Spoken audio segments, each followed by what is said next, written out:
Welcome to The Path. This podcast is a production of the men's ministry of First Baptist Church in Hendersonville, Tennessee.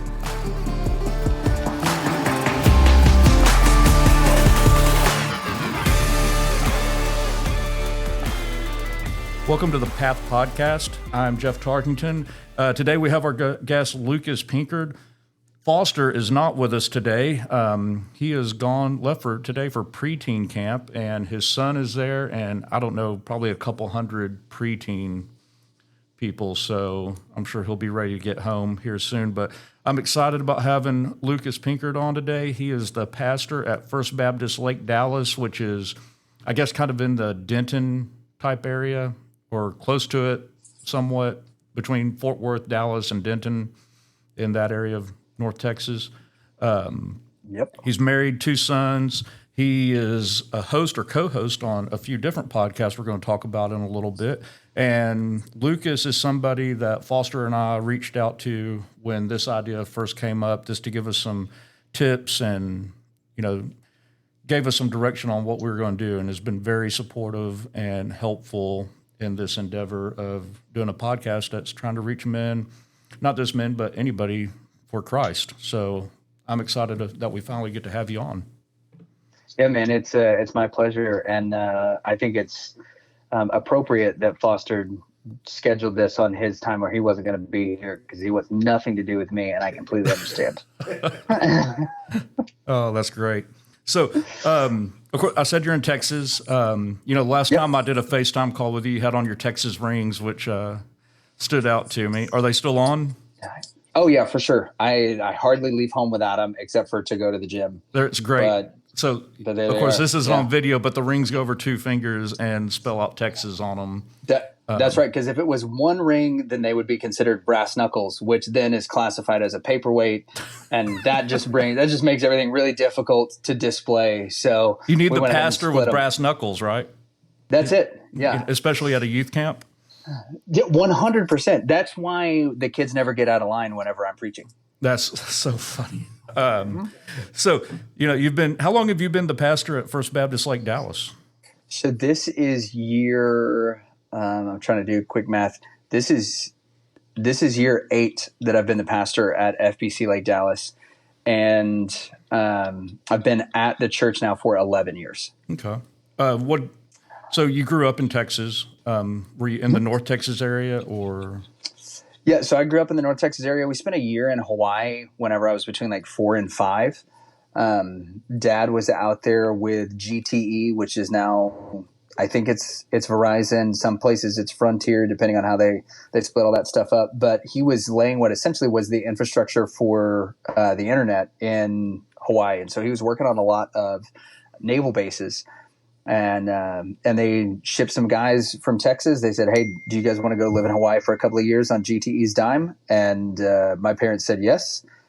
And I was really excited about that. That's actually where I got saved, at Ohana Baptist Church. Oh, wow. At 4 years old. Yeah, I remember our pastor at the time, super sweet guy, mentioned, he goes, it was a Wednesday night. He said, all the kids who are saved staying here, the kids who aren't saved, y'all can go outside and play. And I didn't know what it meant to be saved. And so I asked this sweet Hawaiian lady who was sitting on a folding metal chair what it meant to be saved. And she explained the gospel to me. And I was the oldest of 3. My parents were pregnant with our little sister, who would be the 4th one. And she asked me if I knew what it meant to sin. I said I didn't. She asked me if I had done anything wrong. And I said, well, yeah, my little brothers cause me angst all the time. And so I do things wrong constantly, but it's their fault. But I was able to recognize my sin, and that separated me from God and my need for a Savior right there at 4 years old. And so accepted Christ into my heart and came home. My dad wasn't sure if I had really truly made that decision, or if it was something I was coerced into. And so he spent a couple of hours just talking to me about what it meant to be a Christian, asking me a bunch of questions. And then a couple hours later, he came out pretty emotional. And he was like, what, it's legit, and was baptized in a community swimming pool not too long after that, which this is the only thing about my salvation story that I kind of take a little bit of umbrage with, is we're in Hawaii.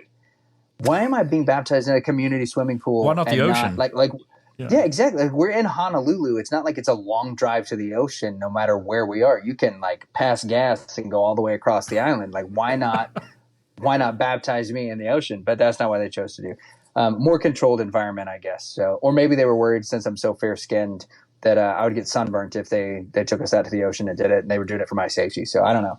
But yeah, so then we moved back home to North Texas after that, and so that's where I spent most of my life. And childhood and stuff was great, man. I absolutely loved the opportunity to grow up in an area where I was close to my grandparents and our family here, and had some wonderful relationships with both my paternal and maternal grandparents, who were all pretty strong believers. And that was really formative for me. And music kind of became my thing whenever I was young. So I started playing saxophone in I think we all played recorder in elementary school, but just like everyone else in elementary school, I did that really poorly. I thought I sounded like something from Dances with Wolves, but in fact I sounded like a harmed wolf. And so when I was in junior high, moved to the saxophone, and then started playing guitar. What I really wanted to play was bass. Bass has always been to me, like the heartbeat of any kind of music. And so whether it was classical music and you're listening to the orchestral bass, or whether, it was R&B or funk music, or, the rock music that we grew up listening to, that all of those things, it seemed like the bass was really the driving force behind it. That was the instrument that really kept everything going, even though that was a guy that wasn't in the spotlight. And so that's what I wanted to do. My dad played a little bit of bass whenever he was growing up. And in December of 1999, I got my first bass guitar. Was super excited about it. I had just turned 14 and was ready to become a rock star. And then in January of 2000, our house burned down. And so I'd had the bass like not even a month. So I got it on the 26th of December, and our house burned down on January 27th. So I had the bass, and then our house burned down. And I was just praying, like, God, there's nothing. I had an iguana, and I thought my iguana was pretty cool, but I really wanted my bass. So that's where I was at as far as like my priorities. Like the family all made it out okay, but I really wanted that bass guitar. Yeah, well, so I was worried that it didn't, and that was like my biggest fear, was that I wasn't going to have this bass. Well, it turns out our neighbor a couple of days later had just with all kinds of loving care grifted a bunch of stuff from our house. And I don't want to put him on blast, but if Mike Rice ever listens to this, like, I'm pretty sure you still have some of our stuff in your garage, but whatever. But he had my bass. He mentioned that he had found a couple of guitars, and they were essentially like the cases of those guitars had melted to the instruments themselves. And I was pretty certain that I was not going to be able to salvage or to save my bass. And yet we cut the case off of it. It needed some minor repairs, and that was kind of my avenue. That was the first kind of like deal I made with God after I accepted Christ, where it was like, hey, you know what? Lord, if you're going to keep this bass for me, then I'm going to use it for you. So I was at 14. At 15, I was a professional studio musician. Got to play with the songwriter, one of the primary songwriters for Leanne Rimes, who wrote songs on the Blue album and on her second album. And he's a hairstylist by trade. His name's Ron Grimes. He's an incredible dude. Went to church with us. Heard me playing in one of the worship bands. It was like, hey, would you mind tracking some songs for me that I'm going to send out to artists in Nashville to pick up? And so I would get done with school. Mom and Dad would drop me off at Ron's house and come pick me up around 1 or 2 in the morning on school nights. And as long as I was getting my homework done and maintaining good grades, I got to play bass. That's awesome. Yeah, it was stellar. And then kind of wrapping up to sort of get us to where we're at right now. Age 17 was offered our first record contract. The band kind of fell apart because we had some integrity issues. in early 2006, I think, was with another band. Same kind of thing happened. And so I felt like the Lord had just like given me this incredible talent. And then anytime my dreams were about to come true, that I was his personal joke, that he just got to take those things away from me, and was upset about it, but knew that like I was standing in integrity and like was following him. And so I was just kind of trusting him, but was really frustrated about it all at the time. And so made a decision to leave music for a little while. Worked with a group of guys called Team Impact, which were former strongman competitors and NFL players, world champion powerlifters that broke baseball bats and ripped phone books and told people about Jesus. And I got to be in the background there, and I was like, this is fine for me. I definitely don't need to be putting steel bars in my teeth trying to bend them so that I can tell people about Jesus. Like, I can do that just fine without that. But I really dug what they were doing. That got me into weightlifting and bodybuilding, which I did for a few years, won some competitions. And then a friend offered me the opportunity to get back into music. And I did a camp in 2009. Huge camps are actually where I'm preaching now. Or for the same organization that I'm preaching for now. So I did a Fuge camp in 2009 up in California. And then the next year entered into the mission field in Canada, came home, backpacked around Europe for a little bit, and then got a call one day from the guy who's my pastor, or who was the pastor of the church before me. He was a mentor of mine. And he said, hey, listen, I got a hole that I need somebody to cover. If you could just come and teach the Sunday school lesson for me at our church for our youth group, I'd really appreciate it. Our guy just kind of gave us a 1 week notice and flaked out. So I need some help. And I was like, yeah, no problem. And I was at a place where I was like, you know what, I'll do this, and then I'll be done with ministry for a little while. And I did it. And from that Sunday on, I've never left the church. Oh, that's great. And went from being a guy who filled in one Sunday as a youth Sunday school teacher to being the pastor, 11 years later, and for the foreseeable future, I feel like this is the place that God's got me long term, which is a ton of fun and quite crazy, considering that I never wanted to pastor. Like, I don't obviously your listeners can tell, I don't shut up real easy, but I didn't think that talking was going to be the way that I, advanced in ministry. I was definitely going to be a rock star. And that's how the Lord was going to use me, because that was the way he was going to get the most glory, was by using me to play music and be awesome. And he was like, no, you're going to talk, and you're going to have to be really particular about the things that you say. And you're going to have to make sure that they represent me accurately. So a lot of sanctification went into that process, but here we are. Yeah, it's funny you say that about it's the greatest job that I've ever had. About the talking part. So we had my brother who's a pastor, and he's a pastor in Florida, but he was on, and he goes, if you think you're being called into ministry and you love the sound of your own voice, you might want to be a pastor. So, yeah, there's a lot of truth to that. But him also, when he went into ministry, he had no intention of being the pastor. He was a youth minister, and, that's what he wanted to do forever. And then things change, and now he's a pastor. So growing up in Texas, sports are huge. You spent a lot of time doing music. Did you play any sports or anything also?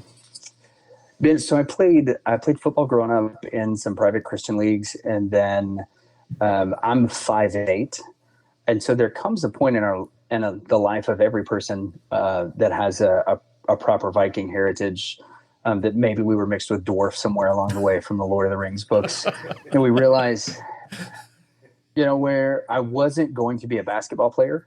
And then the realization came that there were going to be a few things that I could do in football. I had been working with some guys and had the opportunity to get kind of a walk-on tryout with a D1 school, and was pretty fast. At the time I was about 190 pounds. I was running like a 4.47 40. So my times and stuff were really good, but we did a little shovel drill to get some times on me, and I just had a misstep and ended up tearing some of the outer ligaments in my left ankle. And so that goal was, it wasn't just kind of put on hold. It was sort of put by the wayside at that point. I was around 19 and I was realizing that, my athletic career, my music career, like I was at a place where I really needed to choose one over the other. Yeah. And determine what I was then going to do with the next portions of my life. And so enrolled in community college, was starting to pursue music, got the opportunity to travel doing music. And so I did what any responsible 20-year-old kid would do. I dropped out of college and started doing music stuff. And then that kind of gets us caught up to that second band where I lost the contract. But man, Friday Night Lights were huge for me in the early part of high school. But then in the latter part of high school, it was really for us all about music, and that really became the thing. We played at a lot of like fifth quarters and stuff like that, but there wasn't a lot of participating in those sports. It was just kind of hanging out with the guys that were athletes because they could do stuff on the field that we couldn't at the time, and we could play music, which was something that they couldn't do.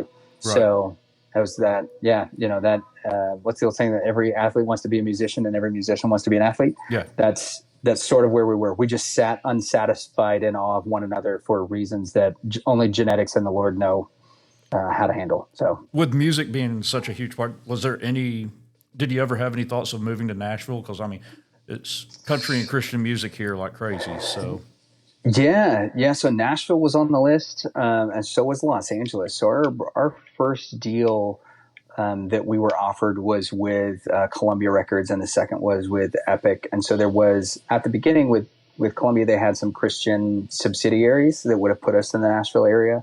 And then with the parent company of Epic, that was more like a move out to Los Angeles, was what was kind of being the plan there. And to be honest, looking back on it, I was a little bitter whenever everything went down the way that it did, because it's taking a stand for your faith.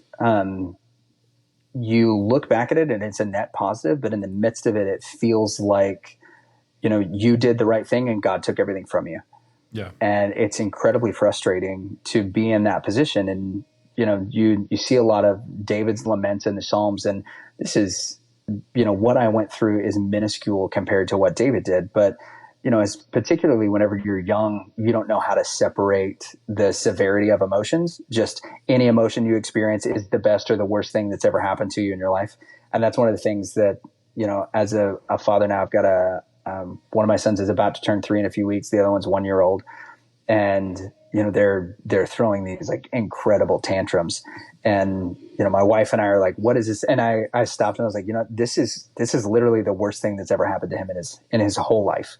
And she was kind of cracking up, and she was like, that's pretty true. I was like, yeah, in his 2 years that he's been alive, us turning off Bluey is the worst thing that's ever happened to him in his whole entire life. True. So this is the way that I would feel about it. And so, at that age, that's what was happening. And so I kind of pressed into the Psalms and looked at the laments of David, where he was living with integrity and trying to do the right thing by, while he was being pursued by the king who was his mentor, and, is hiding in caves and having to sneak around to, get the sword of Goliath while he's running through Gath in order to, try and avoid being killed on all fronts. And yet, he gets into this cave in the middle of the dark. And in Psalm 34, he says, come magnify the Lord with me, exalt his name forever. I'm like, well, if David can do that, then certainly I can suck it up and go play worship on Sunday without, being as my mother would refer to me, a meow meow, and feeling a little bit of self-pity. Like I can figure that out. All that to say, like looking, you're bringing up Psalms and David and that. So this past Sunday, that is some of the stuff we were talking about, and we call them life groups. I still call them Sunday school. Mm-hmm. But that is like some of the lesson we had this past Sunday, and here we are, the next day, and we're talking about that again. And I mean, it's incredible. And, I say all of that to say that, like, looking back on those relationships, as difficult as it was to lose those friendships, as kind of formative as that was for me, and later years becoming a pastor and realizing, the necessity to have deep relationships, but also that, what's that, hold on loosely, but don't let go, right? I don't know if that's what they're talking about in that song, but that's definitely a good way to apply it. So it's a good song anyway. So yeah, for sure. So that's one of the things, like, for me, looking back at it, I realize the position that all of those guys are in their lives, And I wouldn't want to trade the life that God has given me for the life that they're living, even though some of them were able to realize that dream, that they became pro musicians, that they became touring musicians. The things that they have gone through because they continued to fall into the way of the world. Like, I was strong enough in my faith, and the Holy Spirit protected me enough to where I could make a stand, that, maybe it lost us the record contract because I was standing up against things that we knew were wrong. But, if we were to go 6 months down the road, how long do we go before I break? Right. How long do we go before my will to obey is no longer as strong as the temptation that's around me? So, just kind of coming to terms with that and realizing that these are actually ways that God protected me with his grace. They weren't things that he took away from me. They're experiences that now I get to share with people as part of my testimony, to show that, God protects us with his grace if we persevere in him, is super cool. Yeah, so you covered so much already. I'm just looking at some of my questions I had for you. And it's also funny when I listen to these podcasts that you do, and in ways you feel like you know somebody better than you really know them, just because you hear little details about their life coming out in the different episodes of the podcast. Right. Like, I know you got married a little bit later than some. So you were in ministry and you weren't married yet. Were you already the pastor before you got married? I was, yeah. And this was something that caused my wife and I to have like some conflicts in our dating. And by conflicts in our dating, I mean, we had gone on a few dates, which she did not realize were dates. And I was like, what did you think they were? I paid for everything. I made plans. I paid for your dinner. I even a few times tried to hold your hand. And she was like, yeah, I thought that was weird. It's like, yeah, it's weird if you don't think that it's a date. It's really weird when they don't hold back. Yeah. So there's I have a move that I call the Pinky Scout that I teach to all of our junior high guys. And that's it. When you're walking next to a girl, all you do is you just kind of extend your pinky a little bit. And if like she recoils, right, then you can look at her and be like, hey, are you okay? Right. But if she doesn't, then you know that like, hey, you know what, maybe she's going to be accepting of the handhold here. Oh, that's great. But it totally, it keeps you from becoming a creep, while at the same time affords you the opportunity to maybe see if there's some reciprocated interest. So it's a good move. And so the Pinky Scout had been unknowingly denied by her on a couple of occasions. And I asked, after we'd been hanging out for a little while, I said, I'd really like, it seems like there's feelings here. I'd really like for this to go somewhere. She had just started attending our church and had auditioned for the worship band. And she was like, nope, it's too many blurred lines. I don't want to do that. It's like, cool. So now I'm a single pastor who's 33 at the time. I've been rejected by someone who's just auditioned for our worship team. So that's really stellar. That lets you know how everybody in my congregation felt about me. And it was one of those things where like on the one hand, I'm like trusting in the Lord. It's like, all right, well, this isn't going to get awkward because she's mature enough to be able to handle this, but also like not trying to press anything because that just becomes weird. We had started dating, just so everybody knows, we had started a friendship and started dating before she started coming to the church. She didn't know that I was the pastor of the church whenever she first came. So we met at the gym, and a friend of ours who was another just a complete knuckle dragger like myself, who came into the gym and we just chewed on iron and then went home. He invited her to come to the church, and she saw me at the church. She's like, why are you in a suit? And I was like, you just wait. I'll show you in about 15 seconds. And I got up to do the announcements, and I was like, hi, I'm the pastor here. And all of the color left her face because she realized that, we'd been hanging out. She'd been hanging out with the pastor, and that kind of freaked her out. But so that's sort of how stuff started for us, is just like with a good friendship, and then with her turning me down, which is the way any good relationship or Disney romance starts. And so I end up tearing my ACL a couple of months later after this just heartbreaking rejection. And she came over to walk the dogs because we had, maintained a friendship. And pretty soon she was spending less time walking the dogs and more time talking to me. And then what that morphed into was, because my mom was there helping out with a bunch of stuff because I was laid up. She spent a lot of time talking to my mom, and my mom was like, "Hey, she's pretty cute." And I was like, "Yeah, actually, that's the girl that rejected me a few months ago. So don't worry about it. There's nothing that's going to happen here." And then she stopped walking the dogs, and it just ended up being us talking. And then a couple of weeks after that, after the ACL surgery, she was like, "You know what? I think what I really needed was for God to slow you down enough for me to get to know you." And then we started dating February 10th of 2019, and we were married March 20-something of 2020. Oh, No, yeah, so March, y'all have not March been 22nd. married for very long. So, 6 No, years? 5 years. 5 years? Yeah, 5 years, yeah. We're in Yep. 2025. Yeah, 5. Yep, 5 and some change. And so we had this massive wedding plan where like a ton of people were going to come. I think there were 700 people on our guest list because it was all the people that I'd been in ministry with. That as soon as, and it wasn't like we needed to compile the guest list. We put the families together, and then there were this influx of people who thought that I was never going to get married that started sending messages, and they're like, "I want to come to be a part of your wedding." And so everybody that sent those messages from places that ministered in the UK and in Canada and kind of all around the US, started sending messages in. And so we were like, all right, well, we'll add them to the guest list. And the guest list got ridiculous really quick. And then COVID hit.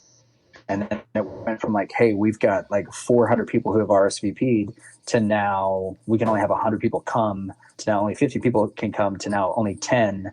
And we were looking at it and we were like, you know what, something's going to happen here. And so we ended up getting married in the parking lot of our church while our church family, our family watched from the parking lot. And we live streamed it, and there were like 1,100 people that watched on the live stream. Oh, that's awesome. And she was she was totally overwhelmed by that number. She's like, there's no way that I would have been comfortable with that many people. Like, I would have just smiled and been like, all right, I would have just been mentally and emotionally drained. I was like, well, the Lord knew that. And a lot of them sent really nice gifts. So that's all we wanted them there for anyway. So save money on the plane tickets and put a little in the honeymoon fund, and we're good to go. So it does sound like a Disney movie. For 5 years. It definitely sounds like a Disney movie. I'm picturing Rapunzel and Flynn Rider. 100%. Right. And she's got a beautiful singing voice and is way out of my league. So all of those things just match up pretty perfectly there. And isn't she younger than you? I think she is. Yeah. She is 12 and a half years younger than me, which was way outside of the bounds for me and for her. And so the very first time that we went to go hang out, we went to lunch, and I was asking, are you close with your siblings? Blah, blah, blah. And she's like, yeah, pretty much. I'm the oldest of 4. And I was like, cool. I'm the oldest of 4 too. And it turned out she thought I was younger than I am. I thought she was older than she was, because she tells me she's the oldest of 4. Her siblings are not really close together because her brother is 14. And I was like, oh man, yeah, there's got to be a significant age gap. How old are you? And she goes, well, I'm 20. Well, 20 and a half. I'm almost 21. And immediately, when they use the my half brain age, switched. I was like, yeah.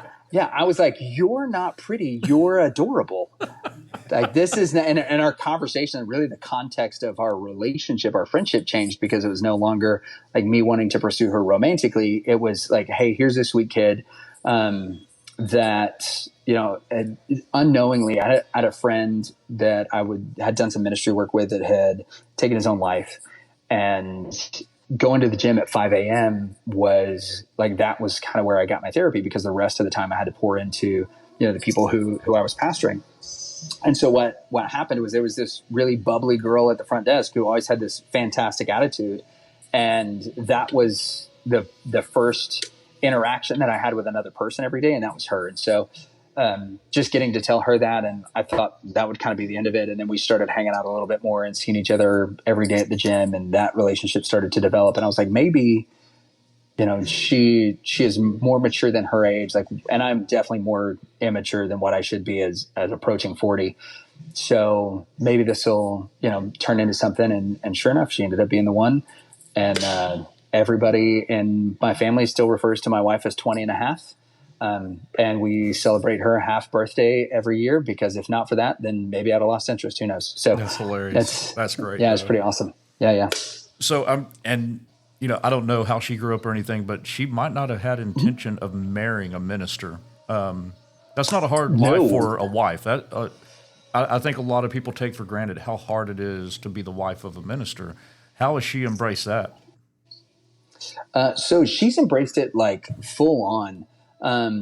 And yet her mom told her not to marry lawyers or pastors because we're power hungry. And my best friend, who is also a pastor, is a litigator. And like he was a corporate attorney. And I was like, the only way she could have done worse in the eyes of her mother was if she would have married you instead of me. And, you know, we kind of laugh about that. But then it was not something that was on her radar. And I'll be honest with you, Jeff, like there was some guilt that was associated on my end of diving right into the pastor's wife role, because so many of my friends, they married young. And so like their wives, you know, went through their internships with them and went through their early pastoring things and then seminary and all of those things. And Kirsten was going to be kind of thrown directly into everything. And so I was really praying. I was like, Lord, there's one thing that I really need to hear her say before I'll know that she's the one that you have for me, is I need to hear her say that she's called to be my wife. And one day we were driving to go visit a friend of ours who's just an absolute knucklehead like I am. And, we were talking, and her and I were just kind of laughing about some things. And she told me, she was like, you know, I just really feel like God has, you know, we were talking about marriage, and she's like, I just want you to know that I'm not intimidated that you're a pastor. And I don't know why I feel like I should tell you this, but I just feel like the Lord is really calling me to be your wife.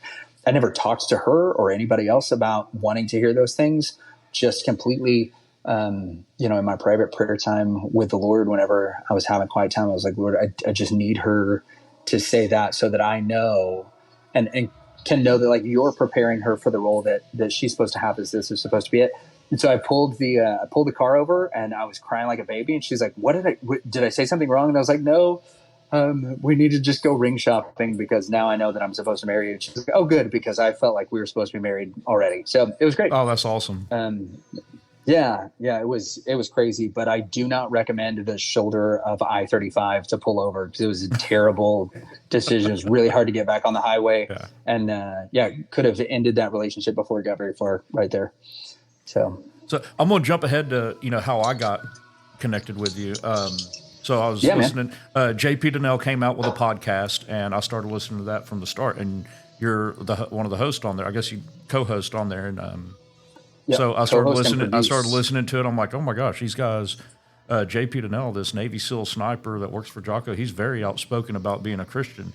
And, you know, you're the pastor. I grew up in the Dallas-Fort Worth area, and I reached out to you, and, you know, we started talking some. Then we had the idea here to start a podcast through the men's ministry. But then, you know, that's not the only one you're on. And if I forget any or don't listen to any, but you're also one that I listen to, the church resource that you're on with Dr. Chris Respass. Did I say his last name right? Yes. Okay. Yep. Is that your friend that you said is an attorney and a pastor? Yes. Yeah. He was a litigator. He was a corporate attorney for Fannie Mae in the early 2000s. So like that dude has seen some stuff whenever it comes to litigation. And the Lord called him into ministry right before the housing market crashed. And I was like, how did you feel about that? And he's like, bro, I've never been more assured of God's providence in my entire life than I'm watching the housing market crash. And they're like, hey, can we get you on retainer? And he's like, yeah, because now you get to be charged my consulting fee and not my salary. So it was awesome. And his first couple of years as a pastor, that kind of helped sustain them. Was that, so it was really cool. But so there's that one, the church resource, and the Jesus and Jiu-Jitsu. So is that the only three? That's the other one. So they have some good reach. Currently, that's it. There's always more in the works. Yeah, there's always something else that's going on, some other project. Yeah, and I've listened to a few of the Jesus and Jiu-Jitsu. The two that you do that I listen to the most is I listen to all the JP Donnell ones, and I started listening to the church resource. Those are a little bit shorter. They're all around 30 to 35 minutes. And, you know, something I like about those, it's two guys that are pastors, and they're talking about things that when you just attend church, you don't always think about it. Like one y'all just released, I think maybe last week, was the parachurch organizations. And when I first saw that, I'm like, what is this talking about? I know what paramilitary is, and it's basically the same kind of thing. And I know you talked about the power team on there and talked about these different organizations and you know, like FCA is a parachurch organization, and talking about them, and something that you said on that really kind of struck me was like these organizations are great because they're able to get into places that, like First Baptist Lake Dallas or First Baptist Hendersonville, we can't always get into. And they're able to get in there. But if they're getting in there and they're not steering people back to their local church, you kind of need to watch out a little bit for them. They need to be steering people back to their local churches so they continue that walk. The local church was established by Christ. The church was established by Christ for a reason, that fellowship. And in this context is where the Holy Spirit operates the best and where God is the most glorified is in his church. And so like parachurch organizations are incredible. I've obviously, you talked about, I've been a part of several of them with Jesus and Jiu-Jitsu. Still am a part of one. And they've got tremendous value. But over the years, one of the things that's happened that's been a detriment, not just to churches, but also to Christianity as a whole, is that we've glorified some of these guys. And even though they're doing like incredible things, like with, there's some apologists that come to mind that they're putting on Q&A sessions at schools, and they're doing all of these incredible things to defend the gospel and to further the ministry, but they're not pushing people towards church. And as it turns out, there's a lot of them that, they don't go to a church. They're not plugged in to a fellowship. They're relying at the end of the day on their intellect and not on the established design of Christ for, his glorification, for the glory of the Father. And when you see those kind of things happen, it's hard for us to recognize it, but that is a little bit of a red flag. And you're like, hey, what's going on here? And when we see the fall from grace that some of those guys have had, and we begin to dissect it, it's like, they weren't plugged into a church. They didn't have people who were constantly encouraging them or holding them accountable. And they got a following that was about them and not about the Lord. And so the cult of personality that sort of begins to follow them around because of their intellect or because of how quick-witted they are or funny they are, those kinds of things, when they have a fall from grace, that the people who followed them but weren't plugged into a church because they weren't encouraged to do that, they're sort of left with, hey, this person who was the hero of my faith has fallen, and now what do I do? And they're left to process all of those things alone. And a lot of times we see these counter church or these sort of counter Christian movements that start from the hurt that's caused by those people and those organizations, just simply because they stopped doing the things that we're supposed to do and being engaged in a body of believers where people can hold us accountable. We can have fellowship with them, and they're super attractive things. That's not to say that they don't do great ministry, but God ordained the church to be his arm of the kingdom. And, we're Christ's bride for a reason, and engaging fellowship there is where God does his best work. That's great. So you got into the podcast world, you're doing 3 of them and possibly more in the future. And every time I hear you, you're always talking about Jesus, on the podcast, especially the church resource. I mean, that's what that one's about, but even the JP to know you and JP, both y'all's last episode with the pastor of what is it, Milestone? Is that? Yep. Yeah. Y'all had that, and I'm listening to y'all on that. And I finished that one the other night, and having guys like you and JP being able to share, what have you seen the impact of being able to share Christ through the podcast format? And it's tremendous, and especially so like our church, we've got this last quarter, because we just did all of our quarterly reporting. Our average attendance on Sunday morning is about 87. And so we're larger than what the typical church is, because the typical church in the Southern Baptist Convention, and a lot of people don't know this, is 50. Yeah. And there's so many of us who are in these large population centers like the Nashville area or Dallas or Atlanta, where, we've got churches where there's multiple churches where 10 or 12,000 people show up for worship every week. And we look at that and we're like, man, I wish our church was like that. But the average church is around 50 or less in the Southern Baptist Convention. And there are people who are just like faithfully serving. And so looking at that, and as a small church, one of the things that we really decided we were going to do is invest in our digital footprint, because that was an area where we thought we could make an impact. And that if we just gathered together in a way that like helped other believers have the same kind of conversations that we're having week in and week out, a day in and day out. It was one of those things that, when we were talking to friends and pastors who pastored other churches or who were leaders at other churches, is they were like, there's just not a space with the 5 guys in our church where that's always available to happen.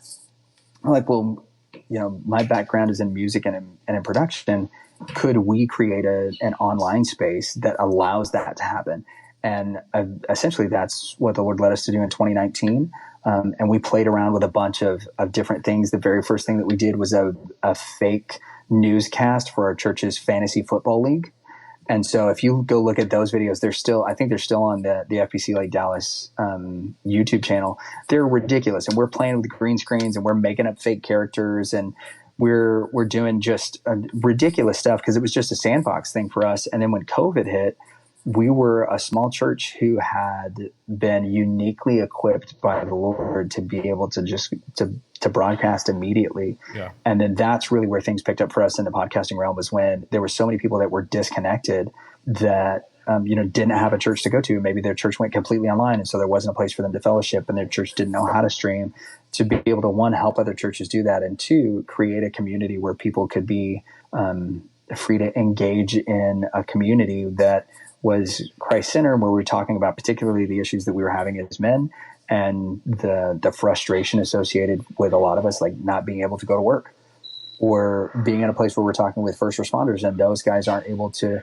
do their jobs effectively because of all of this stuff. You recently had Lane on, and that's one of the things he was talking about is during COVID, the way that a traffic stop happened or the way that they were able to assist people in need in the community completely changed and caused these tremendous complications. And there was a lot of believers, especially men, who we didn't have a place to talk about those things. And so we were afforded an opportunity to kind of create a forum for those things to happen, to help with a creative outlet for myself and some of the other guys in the church. And so we used it for that. And then what it eventually became is a way that we could get people into the churches. People came and they ran out the podcasting space to do it for their business or whatever, and became kind of an outreach arm of the church. Has been pretty incredible. That's right. I think, being here in Hendersonville, Tennessee, a lot of people don't realize that most Southern Baptist churches are that smaller church like you're discussing. Because, here at First Baptist Hendersonville, I was looking at our bulletin this Sunday, and I think, our Sunday school attendance was 3,000 or something last Sunday. And then we also have Long Hollow, which I don't know if you've heard of Long Hollow or not, but it's probably bigger than our church. They have more than 3,000 there on a Sunday. And, we're 10 minutes from each other in the same city. But I grew up in a church in Texas, Davis Boulevard Baptist Church. I don't even know. I know it's not in the location it was in when I went there. But I remember, you had the scoreboards up at the front of the church that told all the numbers, the Sunday school numbers, the offering. And I remember seeing that hit 100 people for the first time. And, that was more typical than the church I go to now. With these podcasts, I've heard you talk about, I think it was something I heard you say about, you're able to get into different places. Maybe in that one we were talking about the church resource where, like as a police officer, I'm able to get into places that some people can't and have contacts with people. With JP now and Jesus and Jiu-Jitsu, y'all are able to reach a lot of people you would never, this as Pastor Lucas, that you would not have been able to reach. And for sure. How is, one of the guys you this had on, who was the gamer, I can't remember his name. Ethan Bernard. Yeah, and it was funny on the episode with him. He talked about he's trying to move to Cookeville, Tennessee, which is only about an hour or so from here.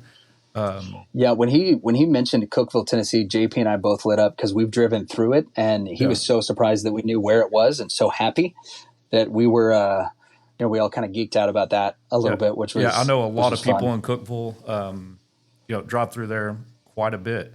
But he's a new Christian, and hearing that, and the impact that different people are having on him. Have you heard multiple stories like that you're getting through the podcast, through Jesus and Jiu-Jitsu, of these guys that they're not going to step foot in the church, but they're going to listen to a podcast like that?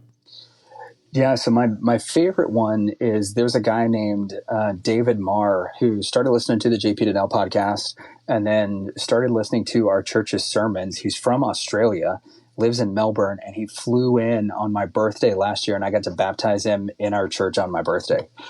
That's awesome. And we had him on an episode. I think I remember that and episode. those stories to me are the ones that are the most insane because I'm self-deprecating to a degree that makes some people uncomfortable.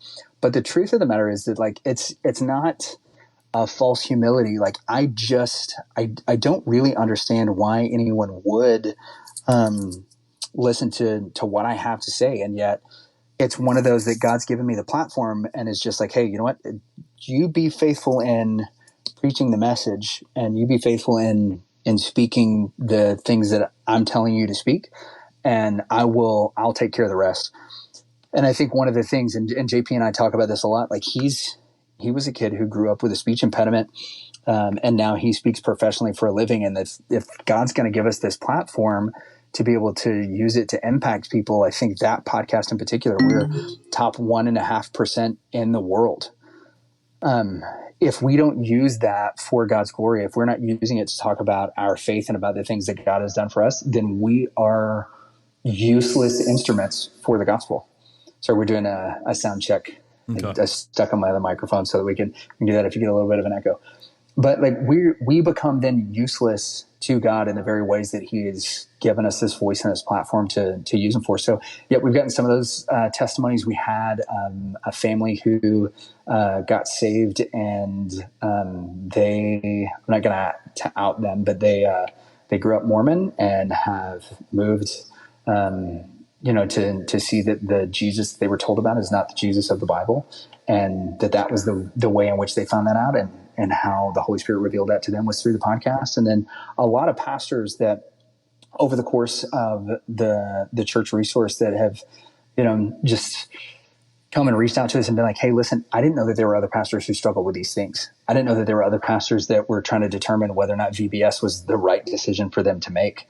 Like if it was a good thing to do or a bad thing to do. I didn't know that there were other pastors that had questions about, whether or not they want to be associated with parachurch organizations, or that, had trouble with determining like, hey, when do you let somebody go? Like not only do you have a volunteer that's no longer effective in ministry, but maybe they're hurting the ministry, and what's the biblical route to go, not just with Matthew 18, but within like how much consideration do we give to the bylaws, and what do we have to do with HR, and walking through those steps so that you can gracefully and in a way that's honoring to God and led by the Holy Spirit, help somebody realize that like, hey, this isn't it for you. Or, as John Calvin said, we're pastors are given two voices, one to call their sheep and one to drive away wolves, and when to use what voice and what context. And so it's been really cool to see the impacts. It's weird. We did a Jesus in Jiu-Jitsu event on Saturday where I was speaking, and that there were people who came not to the seminar to get the awesome jiu-jitsu training that we had by Diogo Moreno, that they came because they wanted to hear me speak. And immediately I'm like, well, that's dumb. Like it's the wrong reason for you to be here. But because they have connected, not like with me or with anything that I'm doing, but because of the testimony that God's given me and the way that the Holy Spirit's used me, like God has used that as a way to get to them. And then it's awakened, the Holy Spirit to use them and to move them in a deeper relationship with Christ. And if that's the case, then yeah, come on, like let's talk, let's find ways we can pray for each other and to go from there. And it's been really cool. I got one Definitely more topic. Not what I was imagining when we started the podcast. The very first podcast I started with a buddy of mine, it was called The Reverend and the Reprobate. We've got like 150 episodes, and we just interviewed people that we thought were interesting. It's absolute audio chaos. We interview like guys that were on Forged in Fire, like professional comedians. We interviewed some people who were apologists and some others who were like absolute staunch atheists. And all we did was make fun of each other and our guests the entire time. And I never thought it was going to turn into something that God could actually like use and sanctify and be meaningful, because at our beginning stages, it really wasn't. We had a guy that wore a luchador mask and talked to us about contrails and chemtrails, and we just thought it was hysterical. Yeah, it was. I'm telling you, it's the worst stuff that's ever been put on the internet, and yet God took that and has turned it into Jesus and Jiu-Jitsu and church resource and the JPNL podcast, and is just allowing, what we were using as kind of a sandbox to be something that's used for His glory is absolutely incredible. Yeah. I know you're about to have to go. I got one other topic I want to hit you up with, if that's okay, if you have time for that. Yeah. So yeah, no doubt. I think we just finished the one thing that I really needed to do. Okay. So that was it. Great. So my note that says leadership, and the reason I have that is because of your association with JP, who works for Echelon Front, which is, that's what their whole company is based on, is leadership. And I've heard you talk on your podcast that sometimes your leadership style looks almost more military, more like a military type leadership style in your church. And then I've texted you lately. At our church on Wednesday nights, we're going through Proverbs. So every Wednesday, we're doing a different chapter of Proverbs. A few weeks ago, we were on Proverbs 12.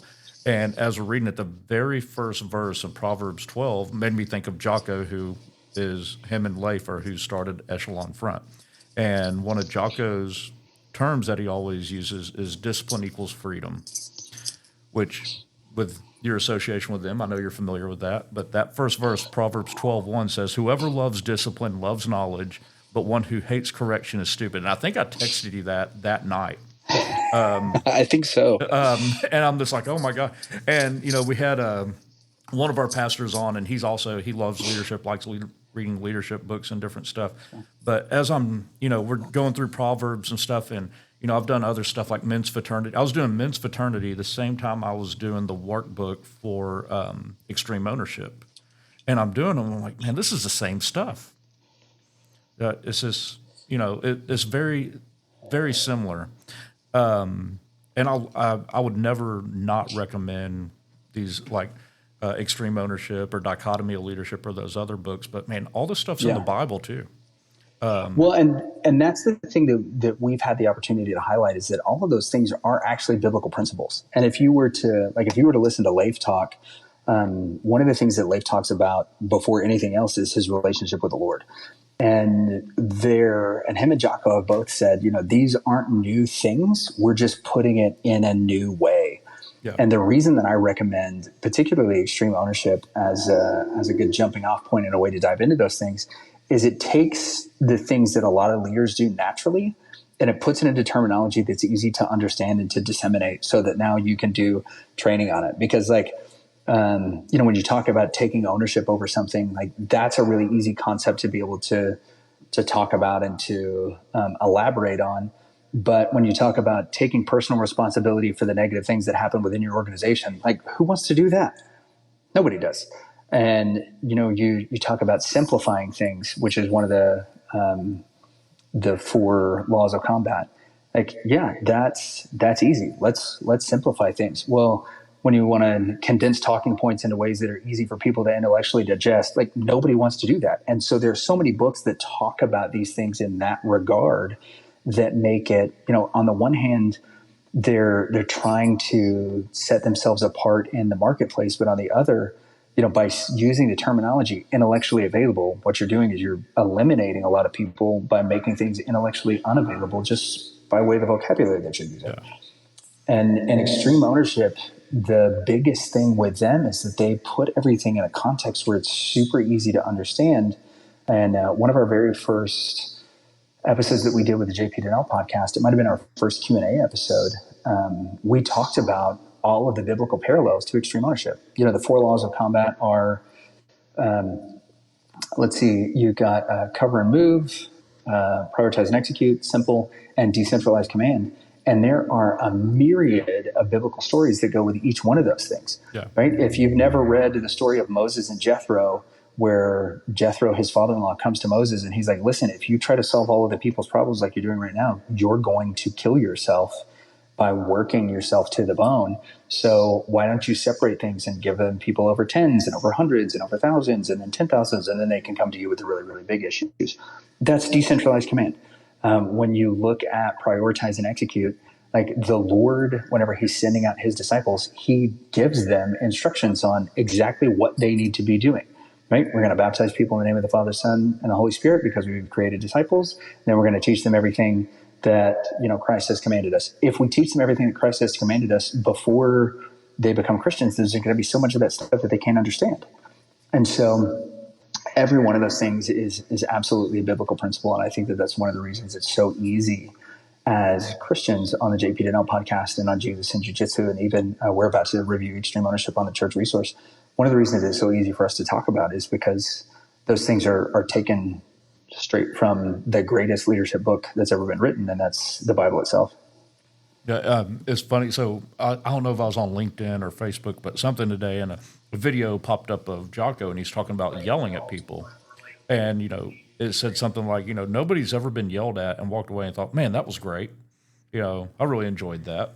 And then in Proverbs 12:18, it says, there is one who speaks rashly like a piercing sword, but the tongue of the wise brings healing. And I'm like, man, that goes right along with what that video he just put out. Nobody wants to be yelled at. And there's a difference. Like in my line of work, there's times I've had to yell because it's like a chaotic type situation, and it's not yelling at somebody for something they do, but it's yelling like, a command type thing, which is totally different than like being angry and yelling at somebody because they messed something up. And I'm sure, like, even talking to Jocko and Leif, there's times they have to yell in a combat type situation because it's a loud, chaotic situation and having to get that point across. But it's just, this keeps coming back. It's like so many of these leadership principles, really all of them, all have a biblical basis. And, I think it's great. I really think it's great what you're doing. I know you've mentioned, like, you and Leif trying to do some stuff with extreme ownership and, having some biblical basis to it to show people and everything. And I think that's going to be a great resource for people. Yeah, we're in the works of putting together some things Leif and JP have been working on, and JP and I have been talking about it as to what the next step is, because there's so many churches who have implemented extreme ownership. There's so many missionaries who have implemented extreme ownership, and different denominations now that are kind of using that as their leadership teaching tool. That there is something that's kind of in development to, like, hey, where do we go? Thanks, brother. The stick, the flash drive. Yeah, it's in my room. I'll go snag it.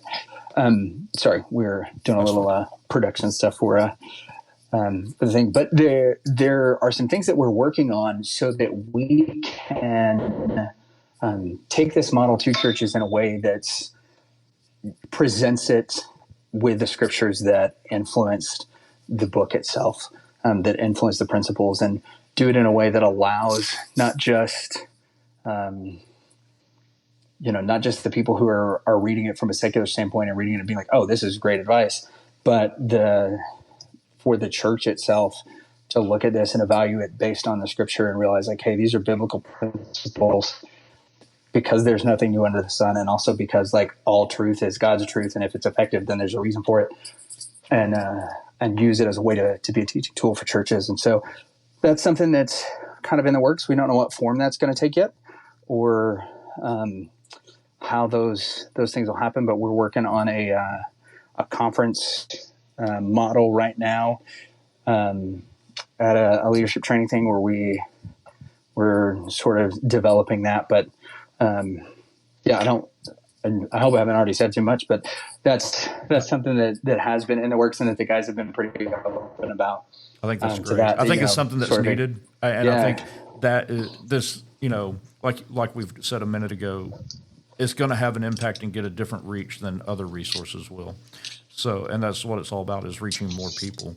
Before 100%. We let you know, what do you have a favorite passage in the Bible? One that's just like your go-to passage? Philippians 1:6. For I am sure of this, that he who started a good work in you will carry it on to completion until the day of Christ Jesus. A lot of my testimony that I shared earlier, there's so many times in my life where I felt like my dreams have been shattered, or that things just weren't going to go the way that I wanted. Whether it was losing the record contracts, my ACL tear, I had a double mastectomy in 2020. and a cancer scare, and then all these different things that happen along in your life. That assurance that we have that not only that God is not done with us, but that ultimately He's for us in every one of those situations. And as long as we are faithful to Him, then He will be more than faithful to us. That's it, man. That's my favorite verse in the Bible, because it's just this reminder that no matter what I'm going through, no matter what mistakes I've made, that God's not done with me yet. And that if I'm faithful, that we're still going to get to do awesome stuff because He's in control. Yeah. I'm going to close out with talking to you about this, because I texted you this the other night about some of the stuff I was struggling with. The episode we recorded last week was this Foster and I was talking about my wife's about to have heart surgery, and, like full-fledged, not going in through her leg or her neck or anything, but splitting her chest wide open.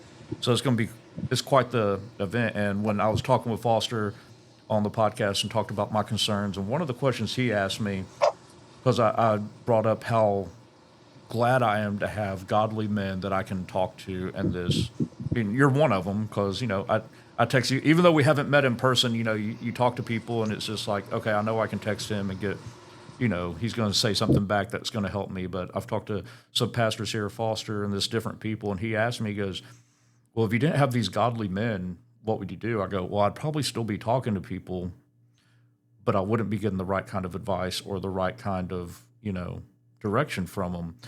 How important is it for men, or what do you see this like with the people in your church and this different men you come across? How important is it for them to have other Christian men that they can rely on in times like that? Like there's times where you're kind of like having questions, or you're just struggling with different things, because, being a Christian doesn't mean you're exempt from going through hard times. We're going to go through hard times, and you need those other Christian men to go to.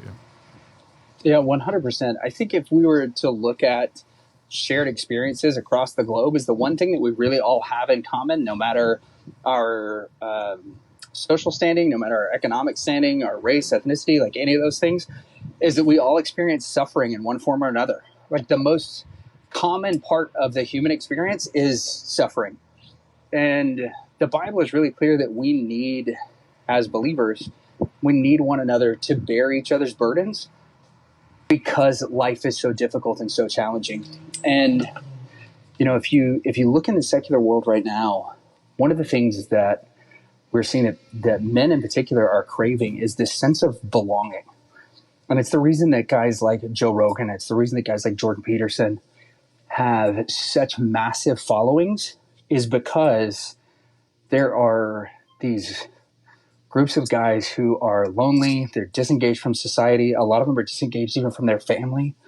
But they feel, not to put too much of a psychoanalysis terminology on it, but they feel seen and heard by these guys who are doing podcasts, who are writing books. And so we're seeing kind of men flock to these other, these secular avenues, because they feel a connection there with being seen and heard. And when it comes in particular to like what we're supposed to do with God, or as godly men, we had this conversation with our men's group a couple of weeks ago, is we've put such an emphasis on our responsibilities as men that we've backed away from our relationships with one another. That what it means to be a godly man means that I go to church, I serve in my church, I take care of my family, and, I honor God, and like, that's it. And so a lot of men end up in this place where we go to work, we come home, we do whatever we can for our wife and for our kids, and then we, go to sleep, and we do it again the next day. And on Sunday, we kind of rub shoulders with some other guys a little bit, and, hope that if we really were in need of something, that they would be able to help us out.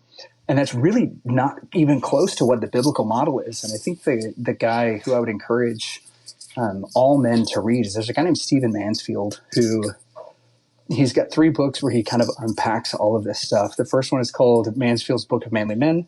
The second is called Band of Brothers. And the third is Man on Fire. And they really have to be read in that sequence. Because in order for us to understand like what it means to engage somebody in brotherhood, we have to understand what it looks like to be a good brother.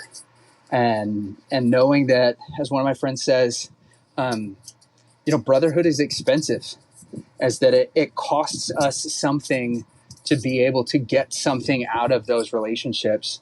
And the thing that it costs is vulnerability and investment. Figuring out what to do in order to be comfortable being vulnerable with someone is a challenge for a lot of men. But one of the things that we find whenever we do that, in particular when we do it with other men who are believers, is said in Romans chapter 1, I think it's verses 11 and 12, where Paul says that I'm coming to you to give you a spiritual gift. And the spiritual gift is the encouragement that we have in one another and the strengthening of our faith.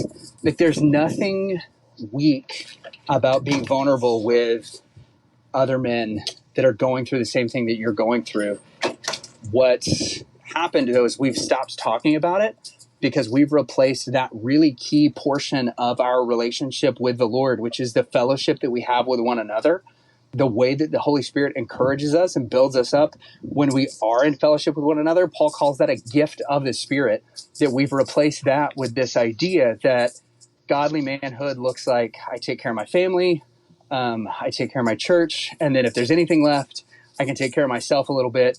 And, maybe I take Father's Day off so that I can go fishing instead of, feeling like there's somebody that needs me. And the reverse is really the opposite, is that, as we're building these relationships shoulder to shoulder with other men, that what we should really be doing is taking the time to care for that guy that's sitting next to us. And that as soon as we do that, everybody elevates, because now I've got somebody that can bear my burdens with me. And now there's not this idea that I'm alone. There's a statistic that recently came out that says most men over the age of 30 years old don't have one good friend. And the way that we've discovered that, and the reason that that's something that's being studied, is because they're looking at the suicide notes of men.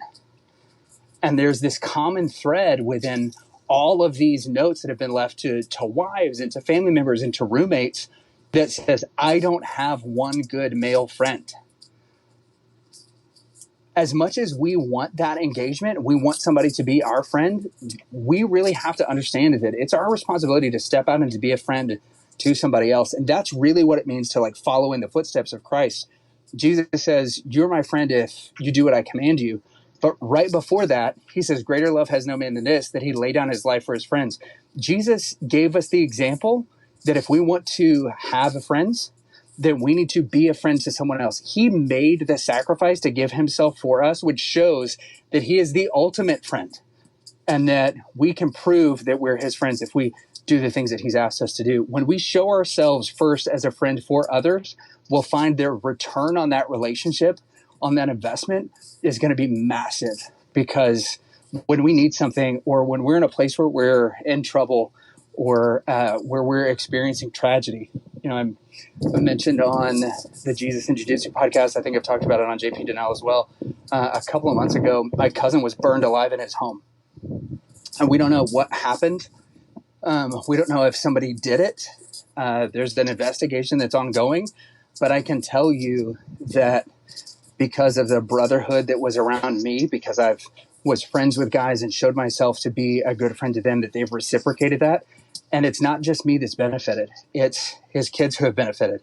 It is his mom, who is in her 80s, that lives in California, thousands of miles away from us, that has benefited because people have reached out to her. People have reached out to his kids. People have reached out to his nephew and to the guys that worked with him to make sure that they were taken care of, that they don't know, because they know that this was a person that I cared about. And so when we build those relationships, that community that's built is bigger than what we even realize, and reaches beyond that to give a testimony of the goodness of God, even to the people who are connected to us, not just to the people that we're engaged with. And so it's one of those things that you can't put enough of an emphasis on it, because it permeates every part of our lives whenever we've got good male friends. The biggest thing is guys want friends, but it's hard for us to step out and be the friend to somebody else. And So true. that's where it starts. Yeah. That's where it starts, is asking somebody how to pray for them. Asking them, what's 3 great things about your week? I think that's an uncomfortable and dumb question to feel like you're asking to another guy. Like if somebody came up and they're like, hey, tell me 3 good things about your week, I would be like, well, one of them is that I'm about to walk away and not answer this question. And then 2 is I'm going to tell somebody else what a dork you are for asking me this question. Those are going to be 2 of the highlights of my week right now. But the necessity of that. Yeah, I mean, like that's it. It's right? true, though. Like, who's the weirdos asking everybody how good their day is? But eventually, it sounds like Thanksgiving. That becomes that nobody the part likes. of Thanksgiving everybody hates. Hey, what are you thankful for? Yeah, for this to be what over. are you thankful for? Yeah, that's it. I'm thankful that my wife wants another kid because that means fun stuff's gonna happen. Like there's those kinds of things, right? But what we really miss in all of it is that when that just becomes the person that we are, then eventually somebody, for lack of a better way to put it, like somebody's got to crack. Yeah. And somebody's going to say, hey, you know what, the 3, just to stop the annoying conversation, the 3 great things that happened to me this week were A, B, and C. It's like, cool. What's an area where I can pray for you? And then you'll find that, hey, you know what, those guys are going to open up and they're going to have things that they need prayer for. They're going to have opportunities for you to speak into their life and to intercede for them on their behalf, to go to the Holy Spirit on behalf of another brother and to intercede. Or it's like, you know what, I'm struggling with this. Do you need prayer? No, I need an explanation. You're like, well, I can't give you an explanation, but I can tell you about this time when King David was going through that. And here's what the Psalms say. I can give you this encouragement from, Philippians chapter 1, verse 6, that God's going to complete his work, that he's not done with you yet, no matter what's going on in your life. I can take you to Hebrews chapter 12, verses 1 and 2 that tell us to continue to win the race because we're surrounded by such a great cloud of witnesses. And those things, even if the other guy never shows it, man, they speak volumes and they change lives because they change the men and they change the families. And that's a tremendous thing. Yeah, because if you can affect a man, then you can influence his family, and that's huge. Because with the other stuff I was talking about, that ripple effect from those strong male friendships goes beyond those individual interactions into a place where it's affecting everyone that they're connected to. Because as men, we take care not just of other men, but of everyone that's connected to them, the entirety of the family and all that stuff. And so it just opens up a door for an incredible degree of fellowship and care that no other type of relationship does. I think what a lot of guys are probably guilty of is they think they have a good friend. Like I thought I did for the longest time. I do now. But I had guys at work and we were good work friends, but they left the job and I never talked to them again because we're not having that forced interaction of being on the same shift or going to calls together and everything. And then I got guys now like Lane, who you mentioned. He no longer works at the police department. He's an instructor at the police academy. I mean, we talk almost every day.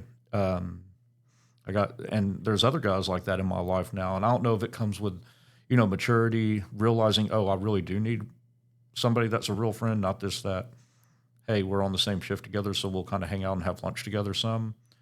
And, I've seen a difference in myself having those real relationships and, the guys you can just really be open with. Yeah, it's a game changer. And not just in the simple context of improves the day to day, it improves every aspect of your life and your ability to do the things that God has called you to do. So it's incredible. Yeah, and you have that person. That's not just the work acquaintance or work friend. They're going to be there. If it is a hard time, you call them. They're going to be there. Like I told Lane the other day, I go, I don't know if there's much you could ask me to do that I would not do. You call me, I'm going to be there no matter what it is for you, his wife, his kid, everything, because, that's the kind of relationship we have. And I do think you're right. I think a lot of men are lacking that. They're lacking that, that other man, I have this going. I have that with Foster too. I have this going on in my life. I need to be able to talk to somebody, and I can't talk to my wife about it right now. I need another man to run this by, and it's so important. And to be fair, and this is one of the things we talk about on the Jesus and Jiu-Jitsu podcast all the time, is this type of thing, because there are things that we can talk to our wives about, like after they've passed. Right. I wouldn't encourage anybody to hide anything from their spouse, but there are things that, while we're dealing with the weight of them, that there's no way we would talk to our wives about them. And that if we did, we know the amount of added stress that's going to put onto our spouse, because you know what, there are all kinds of things that we deal with as men, things that we think about, scenarios that we run, the what ifs, and the pressure of it. We were, Kirsten and I are talking about purchasing a home, and like the desire to purchase a home is super high. The ability to purchase a home, not as high right now.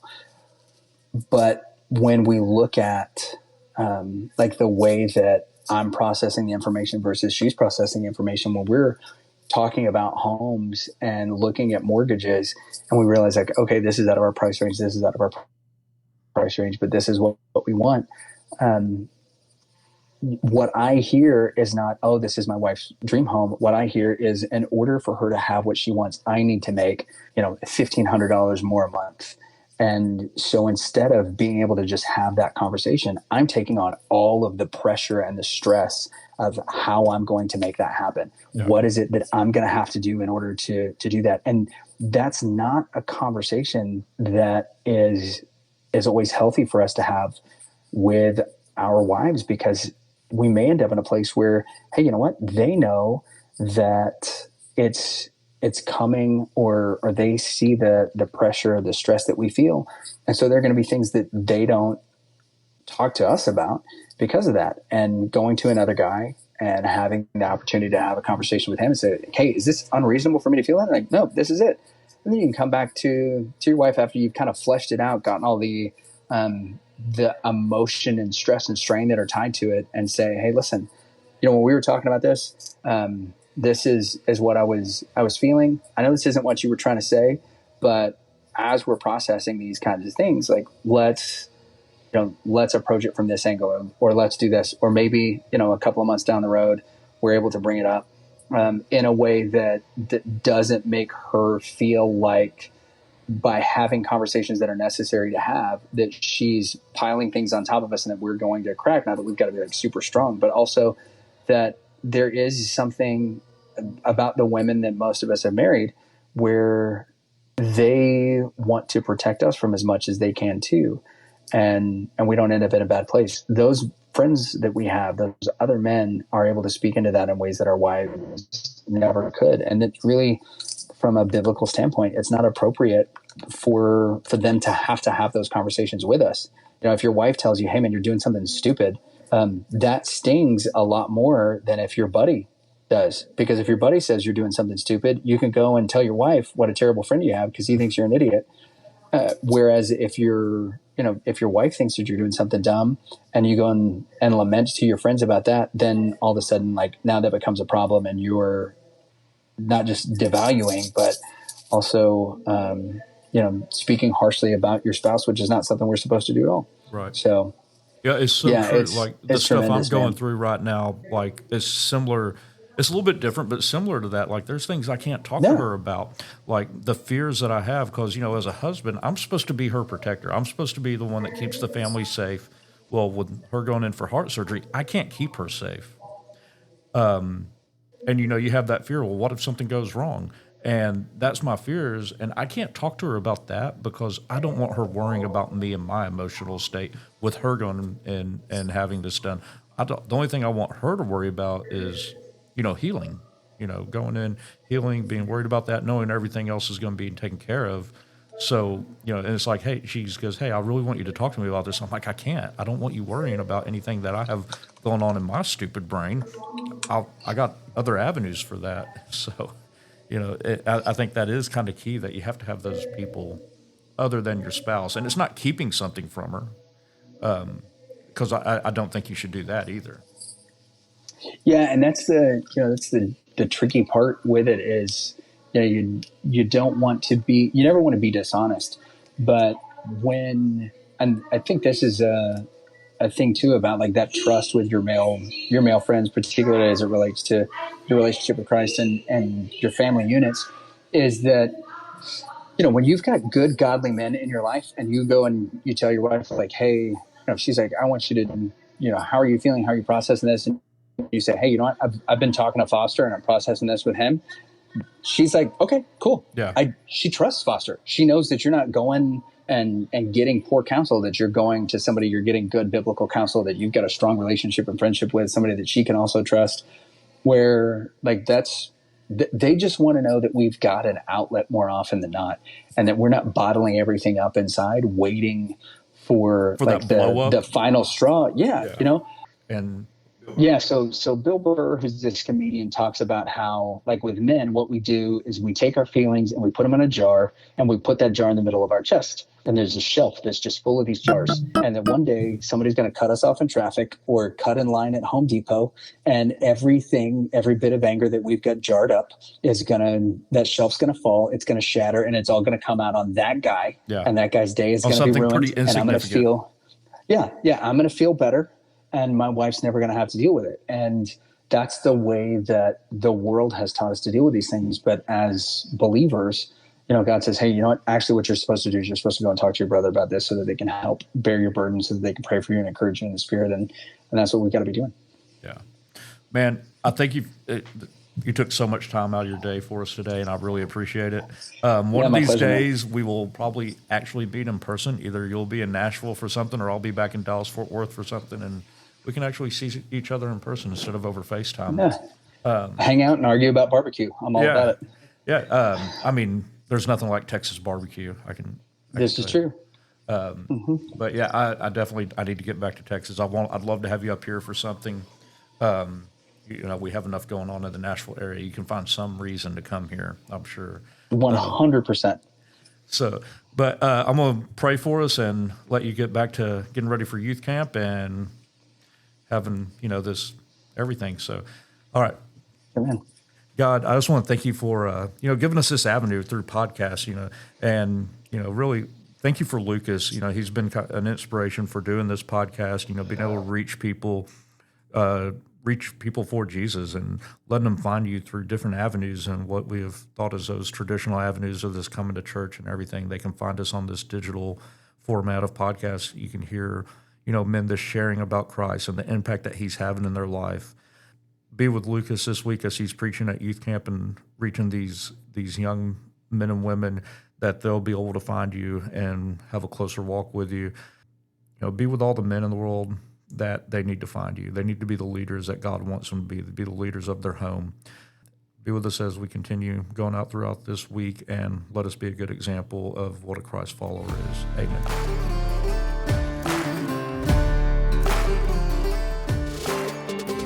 Thank you for listening to this episode of The Path, a podcast production of the men's ministry of First Baptist Church in Hendersonville, Tennessee. For more information, or if you have questions, please visit our website at FBCHville.com. That's FBCHville.com.